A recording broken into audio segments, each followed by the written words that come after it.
Today I'm going to be telling you all about the best books that I've read so far this year.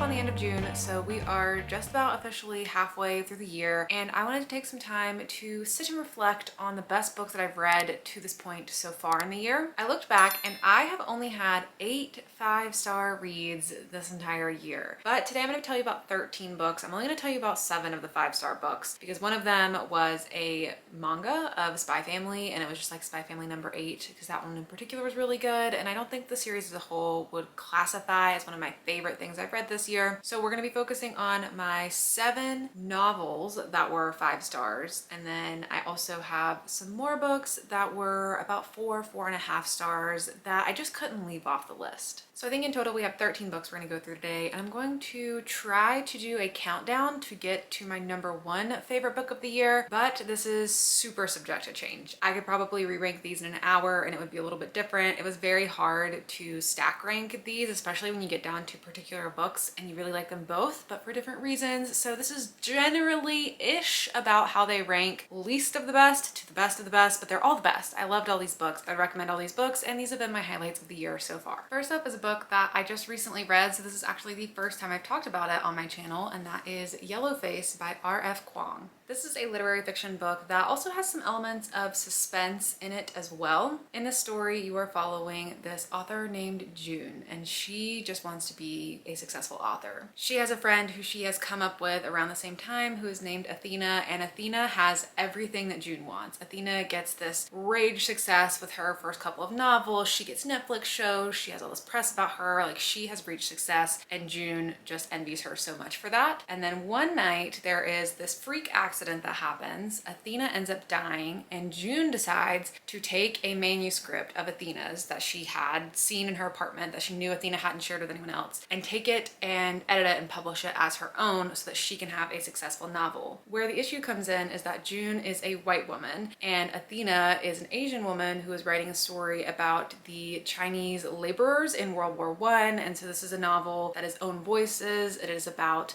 racial inequities and all of these big issues, and June decides to pursue that novel without knowing a lot of the background around a lot of those things, without being sensitive towards it, and also kind of tries to ambiguously come off as Asian herself. She creates a new pen name for herself that has some more ambiguity around it. Her author photo looks a little racially ambiguous, and she just kind of tries to pass as Asian to be able to successfully tell this story. And it works for a while. This book gets published. It is a breakout success. It's all anyone is talking about. But then people start to pick up on what's really been going on and wondering if she really wrote this novel. I have only ever heard amazing things about R.F. Kuang's writing, and so I wasn't too surprised to see how good this was. This had such a gripping premise. It had such a gripping voice. The character June that you're following in here, you really get into her head and just get immersed in the story. Her voice is so strong throughout the novel, and she's a very interesting character to follow because you are not supposed to be agreeing with the actions that she's doing, obviously, but you're stuck inside her head and you're used to rooting for a main character, and so it just puts you in this really weird position of not being able to root for your main character because you don't support what they're doing, but they're like so in their head, like really thinking they're doing the right thing, that it's a weird place to be in. It was super compelling. It was amazingly well written, and it starts a lot of really important conversations. I think especially if you are well immersed in the book world, in the world of publishing, if you understand general things about the book publishing process and book Twitter and all of these conversations that go around in the book community, this will resonate with you even deeper, and it really made me want to read more books from R.F. Kuang in the future. Next up is Happy Place by Emily Henry. This is Emily Henry's latest romance book, and I am obsessed with her adult romances. They are so wonderful. I look forward to them every summer now, and they're just a nice little treat because I read a lot of dark stuff. I read a lot of mysteries and thrillers and horror books. That's pretty much what the rest of this list will be. This is probably the lightest book that we're going to talk about, and I just like to have a little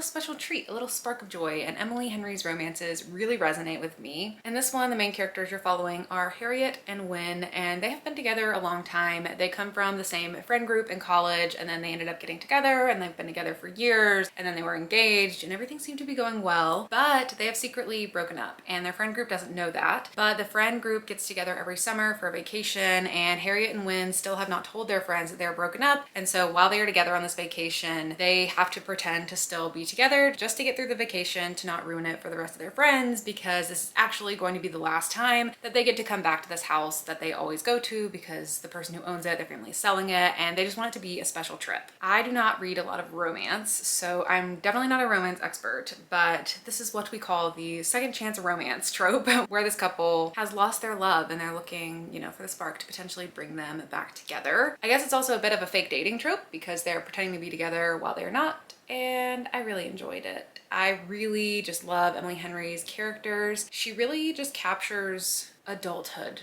really well, in a really authentic way, and her romances are usually hitting on other types of love as well. So in her book right before this, Book Lovers, that was a lot about sisterly love. In this book, it's a lot about platonic love and like your love with your friendships and your found family, and it was just a really, really sweet book to read. I love the dynamic between all this group of friends and just a lot of the realness in the conversations that they have as they have grown apart over the years, because that's what happens when you are adults and you're all trying to live your own lives and you're trying to come back together, but you can't really force a dynamic that's not there anymore, and you kind of have to learn how to grow together. And I just really, really enjoyed it. I really loved Harriet and Wynne's characters. I love seeing their journey together. I just feel like Emily Henry's stories are usually just very mature, very real and authentic, and also just heartwarming and fun, and a perfect summer book. So if you're looking for a summer romance, I definitely would recommend this one. Next up is a book that didn't leave a huge impression exactly when I read it, but has had a lingering effect, and I can very vividly remember this book, especially as of late. The book that I'm talking about is Our Wives Under the Sea by Julia Armfield, and as of late, with all the recent news about the submersible that was going down to the Titanic that ended up imploding, I have just been really thinking about this book again and all of the horrors of the deep sea. It's something so obvious that I don't think about a lot. I never really ponder how scary the ocean is, and then as soon as I think about it or read a book like this that makes it so vivid, it becomes so terrifying and so real. And especially with the news lately, I've just been thinking so much about this book. If you haven't heard of this one, in the story you're following these two characters, Miri and Leah, who are a couple, and Leah ends up working on this submarine. She's going down on the submarine trip, pretty routine trip that's just supposed to be a short amount of time, but while she is in the submarine, something goes wrong and they end up being stuck underwater for much longer than they're supposed to be.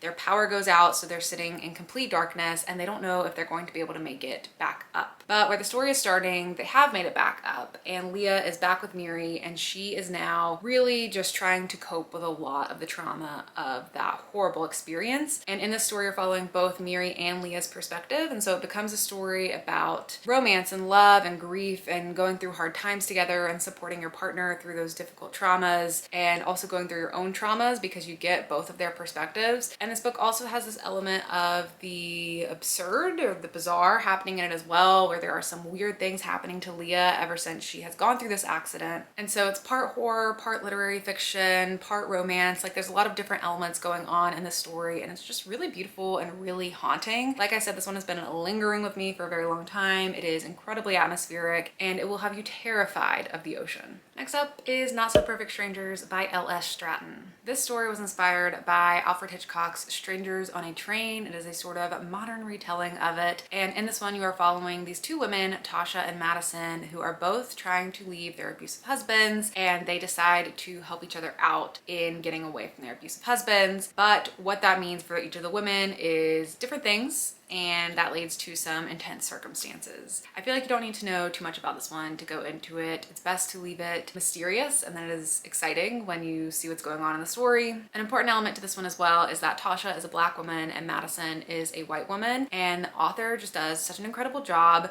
subtly weaving into the narrative different themes around class and race and privilege that are revealed through the lens of these two characters' different experiences and perspectives. For me personally, I also sort of read this as a response to a lot of the good for her books that typically come out in the thriller genre, that are typically books by white women about white women going on some vigilante crime sprees and totally getting away with it and just killing bad men and not thinking about the consequences. I don't know if this was the author's intention, but it definitely felt like a response to that, of showing how those stories could be different depending on when a white woman gets to carry out that narrative and when a black woman is placed in that narrative, and just how they would have to think about the consequences differently, and just how those stories might play out pretty differently. It was super fast paced, super fun, and a really good cat and mouse type of thriller story. So if you like those, I definitely recommend picking this one up. Next up is Our Share of Night by Mariana Enriquez. I did a whole dedicated vlog to this video, so if you want to see my full thoughts and experiences while I was reading this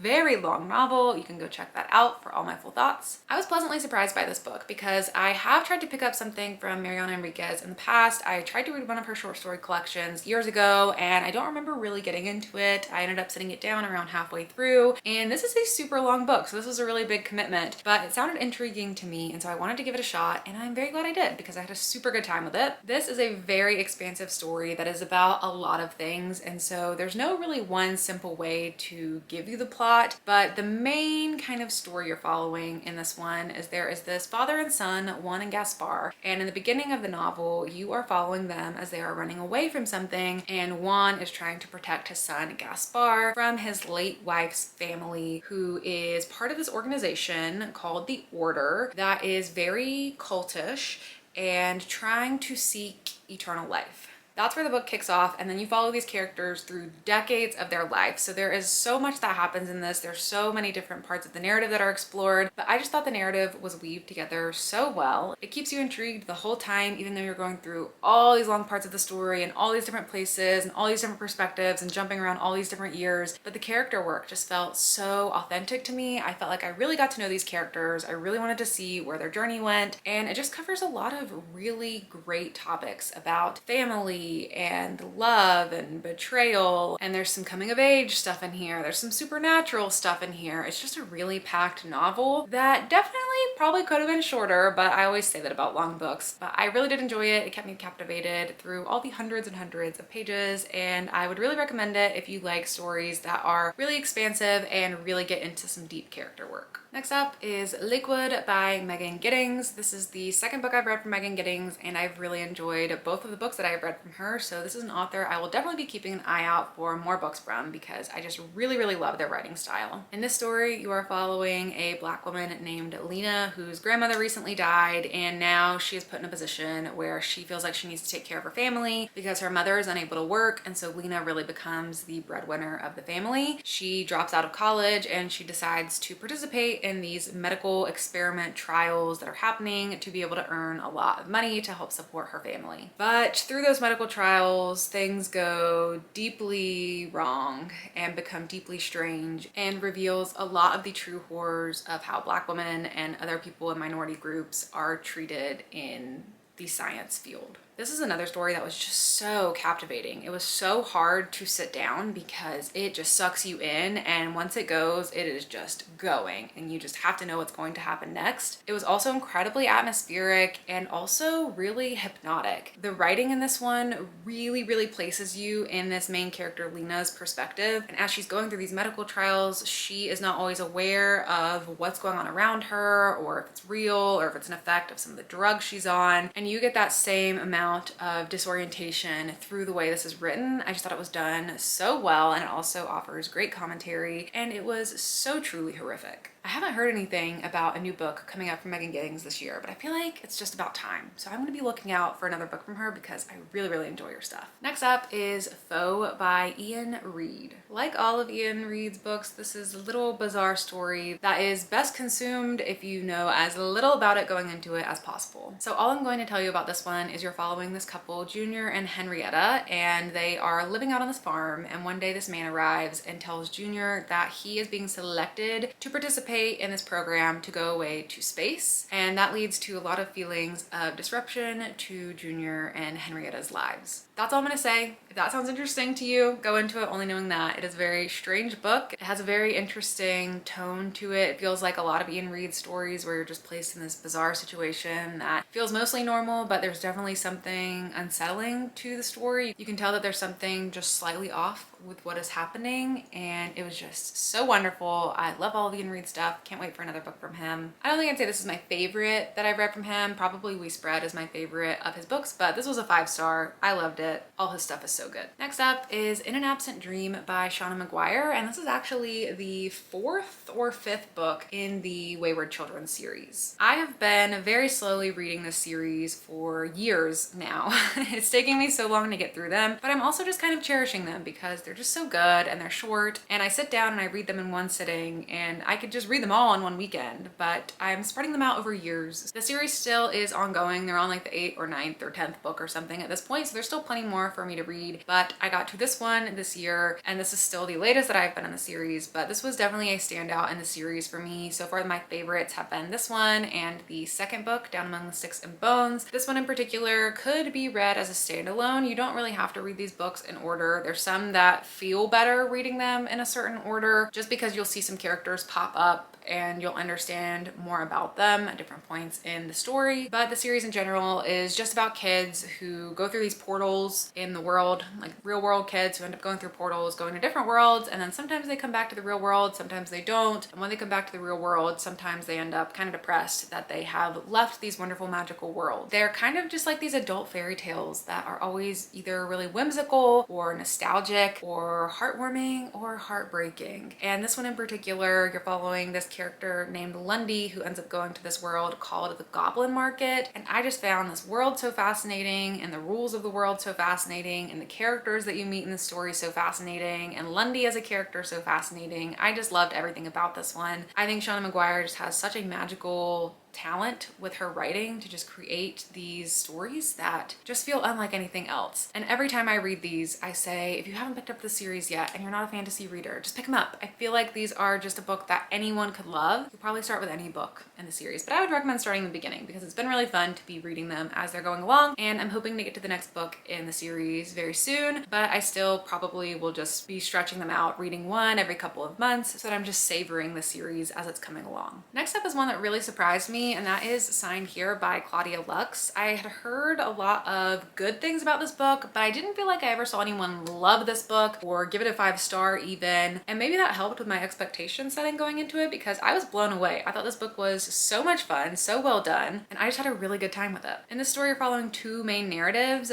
One is this character named Peyote who lives and works in hell, literally, and his job is to go around Earth finding people who will sell their souls out to the devil, basically, to end up going to hell. The other narrative that you're following in the story is the Harrison family, and this is a family of a mom and dad, some kids, and some friends, and you're following them going on their little summer vacation to this lake. And I can't remember exactly how much is revealed because there's definitely some fun reveals along the way, so I'm gonna be careful not to say too much. But Peyote is trying to get one more member of the Harrison family to sell themselves over. And so you follow both of these narratives. They feel wildly different, but both are so good, and I just really enjoyed the full story and going back and forth between this really satirical world of hell that was just so well written and so well crafted and so fun, and just this regular kind of family drama that's happening at the same time. I feel like this is a wonderful book for the summer, so if you're looking for something fun to pick up this summer that is like a dark humor type of book, I would definitely recommend giving Sign Here a chance. Next up is another really fun one, and that is The Venue by TJ Payne. This one has a very short synopsis, and I feel like it's just a really fun way to go into it, so I will just read the synopsis to you. Amy didn't expect to be invited to Caleb's wedding, and now she doesn't expect to get out alive. Welcome to the venue, the perfect place for the super rich to get away from it all and get away with anything they want. This was one of my buddy reads for the 24-hour horror-a-thon, which is a bi-monthly read-a-thon that I host where we spend 24 hours reading and watching horror and chatting about it all together. And this has just been such a fun standout for me. I really love a ridiculous over-the-top story, and everything that we're going to be talking about from this point forward in the final 4 of my top favorites of the year are ridiculous over-the-top stories. I feel like this has been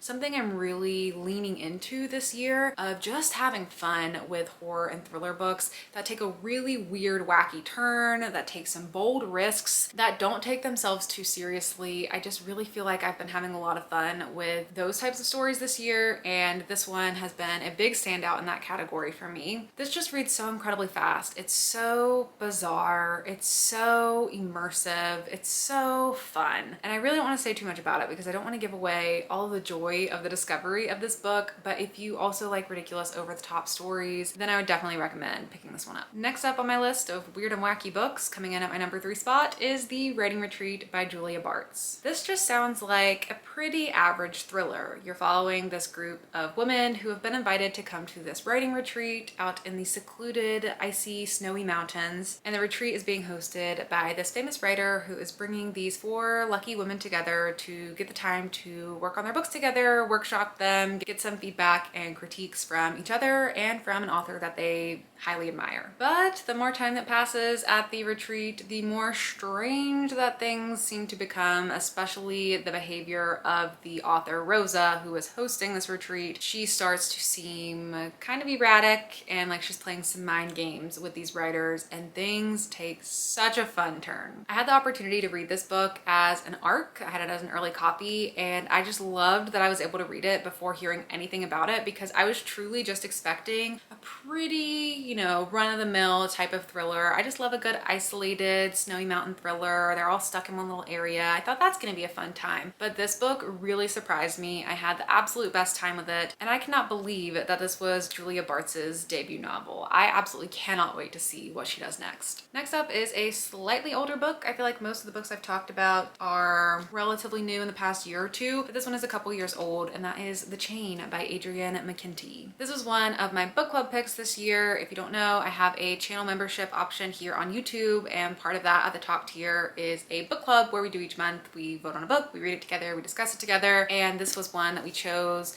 for the month of May. I was very excited about it because last year I really loved The Island from Adrienne McKenty, and I was very interested in checking out this book from his backlist, but I was also a little bit nervous because I have heard a lot of mixed things about this book. I've heard many opinions that the first half is great, but the second half really falls off, and so I was very cautious going into this one, not really sure how it would pan out, but I absolutely freaking loved it. The premise of this book is that there is this organization sort of hovering around that is enforcing the chain, which means that one day, as our main character discovers, you can just wake up and your child can be kidnapped, and then someone will call you and say, do you want to get your child back? Well, you have to kidnap someone else's child, and then you have to get them to kidnap someone else's child before you're going to get your kid back. That's what happens to our main character at the start of this book, and she is launched into this crazy whirlwind of trying to get her kid back and having to face a lot of moral and ethical dilemmas of what to do in that situation. Obviously, first instinct is let's go to the cops and try to break it up. But you don't even know if you can trust the cops because this organization seems to be so deeply embedded in society. It poses such a threat, it makes you feel so paranoid, and you're really left with very few options when it comes to protecting your child and getting your own child back, and just feeling like you have nothing left to do other than do what they're asking you to do and go kidnap someone else's child, and then put them in the same difficult situation of making them kidnap someone else's child before you can get yours back. And the worst part is, once you're in the chain, you never get to leave the chain. So years could go by and it could keep moving back. And if someone screws it up and they don't kidnap someone's kid, or someone ends up dying, or they don't pay the ransom amount of money that they're asking for, the chain can fall back to you, and then the chain will come and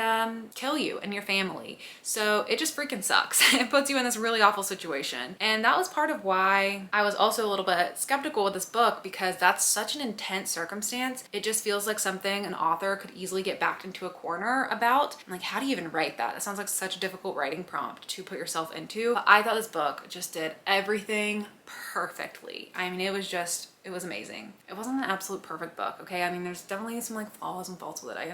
I know that. But for me, I had such a fun time with it. It was so entertaining. It had me on the edge of my seat wondering what was going to happen next. There were a lot of anxiety-inducing moments where I felt like my heartbeat was getting faster. I was just so immersed in it. Adrian McKenty's stories just feel so cinematic and so high stakes. And these types of survival stories or like really high intense situations just work so incredibly well for me. So if you have any other recommendations for books that are like that, please leave them down below because that is what is really doing it for me lately. And finally, in my number one spot as of right now, like I said, this could change at any given moment. But for right now, my number one book that I would say is probably the best book that I've read so far this year, for my personal opinion. It's not a literary masterpiece, but I had a ton of fun with it. And that is The Last Word by Taylor Adams. This is another incredibly over-the-top, ridiculous thriller. And so I totally acknowledge this is not going to be for everyone, but this is for me. This is the type of thriller that I personally just really, really love, that I have so much fun with. If you can't tell by all the books that have been on my list, I like things that are either really weird and unsettling or really over the top and all consuming, that really just suck you into the story to see what in the world's gonna happen next, because everything that's happening is so bizarre. I could not predict where the story is gonna go from here. This one also has just a really fun premise. You're following this woman named Emma who is staying at this beach house in a sort of isolated location. She is clearly running away from something, grieving something, just needs some time to be on her own. And so to escape, she has been reading a lot of books. And one day she reads this book that is absolute garbage. It was trash. She hated it. And so she did what a lot of people do, and she went and she left a 1-star review of the book. Then the author comments back and asks her to take the review down, which is incredibly awkward, and she refuses. And then that makes the author very unhappy. And then things start to get dangerous for her. And I feel like that's all you need to know. I don't want to give away too much more. I think that's just the right amount of information to go into this book with, and it will just take you on a whirlwind adventure. It is so fun. Definitely ridiculous, definitely kind of cheesy at times, but it is just a journey. And these are the types of books that can really just keep my attention and surprise me, especially because the more thrillers I read, the more I'm like, okay, I've seen this plot twist before. I can kind of sense where this is gonna go. A woman's missing, the husband probably did it. You know, there's a lot that becomes predictable when you read a lot of thrillers. And so getting a book like this that just takes you on an adventure and you're just like, what is even happening? Who can I trust in this situation?